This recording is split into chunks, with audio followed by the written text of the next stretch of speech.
Hi friends, ಹೇಗಿದ್ದೀರಾ ಎಲ್ಲರೂ? ಮಕ್ಕಳೆಲ್ಲ ಸ್ನ್ಯಾಕ್ಸ್ ಕೇಳ್ತಿದ್ರು, ಅಮ್ಮ ಏನಾದರೂ ಮಾಡಿಕೊಡು, ಆಲೂಗಡ್ಡೆಯಲ್ಲಿ ಏನೂ ಈ ನಡುವೆ ಸ್ಪೆಷಲ್ಸೇ ಮಾಡಿಲ್ಲ ನೀನು, ಮಾಡಿಕೊಡು ಅಮ್ಮ ಅಂತ ಕೇಳ್ತಿದ್ರು. ಅದಕ್ಕೆ ಇವತ್ತು ಡಿಫ್ರೆಂಟಾಗಿ ಆಲೂಯಿಂದ ಒಂದು ವೆರೈಟಿಯಾದ ಸ್ನ್ಯಾಕ್ಸ್ ರೆಸಿಪಿನ ತಂದಿದ್ದೀನಿ. ಎಲ್ಲರಿಗೂ ಇಷ್ಟ ಆಗುತ್ತೆ, ದೊಡ್ಡವ್ರಿಗೂ ಚಿಕ್ಕವ್ರಿಗೂ ಎಲ್ಲರಿಗೂ ಇಷ್ಟ ಆಗುತ್ತೆ. ತುಂಬ ಚೆನ್ನಾಗಿರುತ್ತೆ ಟೇಸ್ಟು. ನೋಡಿದ್ರೇ ತಿನ್ಬೇಕನ್ನಿಸ್ತಿದೆ ಅಲ್ಲ, ಅಷ್ಟು ಚೆನ್ನಾಗಿದೆ. ಟೇಸ್ಟ್ ಮಾತ್ರ ಸೂಪರಾಗಿದೆ. ಇದನ್ನು ಲಂಚ್ ಬಾಕ್ಸ್ ಸ್ನ್ಯಾಕ್ಸ್ಗೆ ಕೂಡ ಹಾಕಿ ಕಳಿಸ್ಬೋದು. ಹೇಗೆ ಮಾಡೋದು ಅಂತ ನೋಡೋಣ ಬನ್ನಿ. ಒಂದು ಬೌಲಷ್ಟು ಆಲೂಗಡ್ಡೆ ಬೇಯಿಸಿರೋದು ಇದು. ಅದಾದಮೇಲೆ ಒಂದು ದೊಡ್ಡ ಈರುಳ್ಳಿ ಹಚ್ಚಿಟ್ಕೊಂಡಿರೋದು, ಒಂದು ಕ್ಯಾರೆಟು ತುರಿದಿಟ್ಕೊಂಡಿರೋದು, ಸ್ವಲ್ಪ ಕರಿಬೇವು ಸಣ್ಣಗೆ ಹಚ್ಚಿಟ್ಟಿರೋದು, ಕೊತ್ತಂಬರಿ ಒಂದು ಇಡಿ ಸಣ್ಣದಾಗಿ ಹಚ್ಚಿಟ್ಕೊಂಡಿರೋದು. ಇದನ್ನೆಲ್ಲ ಒಂದು ಬೌಲ್ಗೆ ಹಾಕ್ಕೋತಾ ಇದ್ದೀನಿ ನಾನು. ನೀವು ಇದಕ್ಕೆ ಬೇಕಿದ್ರೆ ಕ್ಯಾಪ್ಸಿಕಮ್ ಸ್ವಲ್ಪ ಮತ್ತು ಬೀನ್ಸು ಕೂಡ ಬೇಕಾದರೆ ಸ್ವಲ್ಪ ಹಾಕ್ಕೊಳ್ಬೋದು. ಬೀನ್ಸ್ ಬೇಯೋದಿಲ್ಲ ಬೇಗನೆ, ಹಾಗಾಗಿ ಹಾಕಿಲ್ಲ. ಇಲ್ಲ ಅಂದರೆ ಎಲೆಕೋಸನ್ನು ಹಾಕ್ಕೊಳ್ಬೋದು. ಈಗ ಕಾರ್ನ್ಫ್ಲೋರ್ ಹಾಕ್ಕೊಳ್ತಾ ಇದ್ದೀನಿ ನಾನು.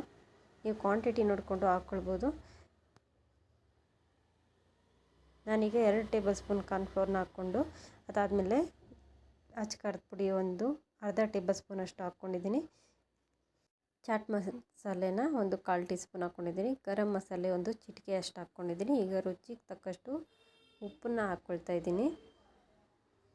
ಇದನ್ನು ಚೆನ್ನಾಗಿ ಮಿಕ್ಸ್ ಮಾಡ್ಕೊಳ್ಳೋಣ. ಈಗ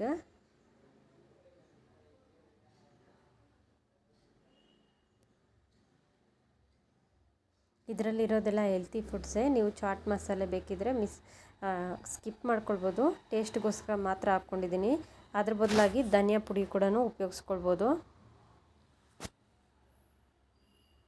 ನೋಡಿದ್ರಲ್ಲ, ಎಲ್ಲ ಮಿಕ್ಸ್ ಆಯಿತು. ಇದನ್ನು ಈಗ ಎಣ್ಣೆ ಇಟ್ಕೊಂಡಿದ್ದೀನಿ ಕಾಯಲಿಕ್ಕೆ. ಆ ಎಣ್ಣೆ ಒಳಗಡೆ ಬಿಟ್ಕೊಳ್ಳೋಣ.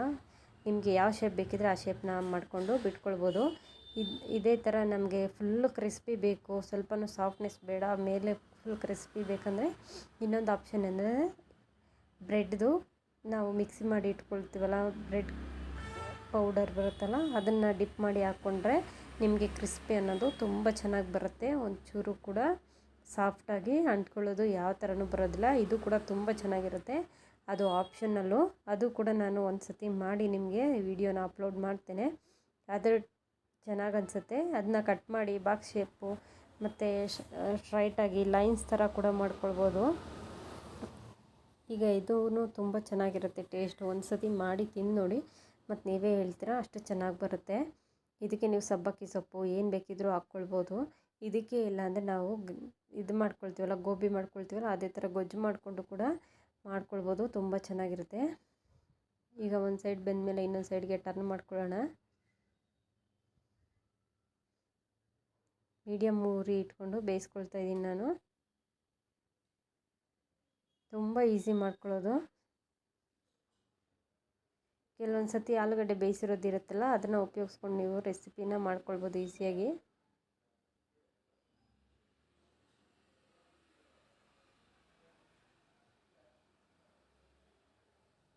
ನೋಡಿದ್ರಲ್ಲ, ಗೋಲ್ಡನ್ ಕಲರ್ ಬರ್ತಾಯಿದೆ.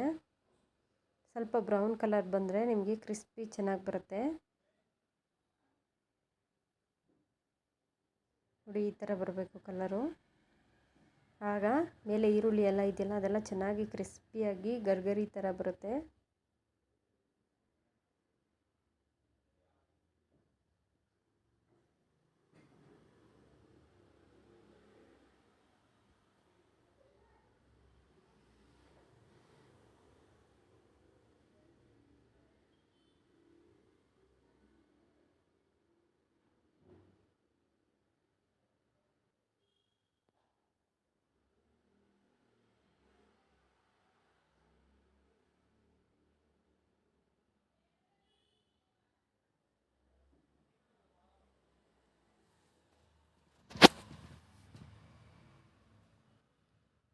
ಯಾವಾಗಲಾದರೂ ಟ್ರೈ ಮಾಡಿಲ್ಲ ಅಂದರೆ ಒಂದು ಸತಿ ಈ ಥರ ಟ್ರೈ ಮಾಡಿ ನೋಡಿ. ತುಂಬ ಚೆನ್ನಾಗಿ ಬರುತ್ತೆ, ಕ್ರಿಸ್ಪಿಯಾಗಿರುತ್ತೆ. ಮಕ್ಕಳು ಕೂಡ ತುಂಬ ಇಷ್ಟಪಟ್ಟು ತಿಂತಾರೆ. ಟೊಮೆಟೊ ಸಾಸ್ ಇಲ್ಲ ಅಂದರೂ ಪರವಾಗಿಲ್ಲ, ನಾರ್ಮಲಾಗಿ ಕೊಟ್ಟರು ಕೂಡ ಅಷ್ಟು ಇಷ್ಟಪಟ್ಟು ತಿಂತಾರೆ ಮಕ್ಕಳು. ತುಂಬ ಚೆನ್ನಾಗಿರುತ್ತೆ.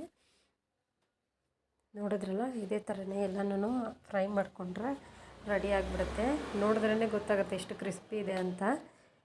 ಈರುಳ್ಳಿ ಎಲ್ಲ ಹಾಕಿದ್ದೀವಲ್ಲ ನಾವು, ತುಂಬ ಚೆನ್ನಾಗಿ ಕ್ರಿಸ್ಪಿಯಾಗಿ ಬರುತ್ತೆ.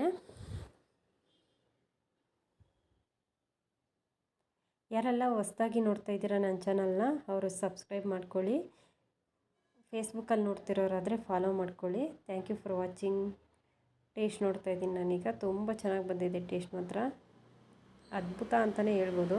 ಅಷ್ಟು ಚೆನ್ನಾಗಿದೆ. ನೀವು ಒಂದು ಸತಿ ಟ್ರೈ ಮಾಡಿ, ನೀವೇ ಹೇಳ್ತೀರಾ ತುಂಬ ಚೆನ್ನಾಗಿದೆ ಅಂತ. Thank you for watching.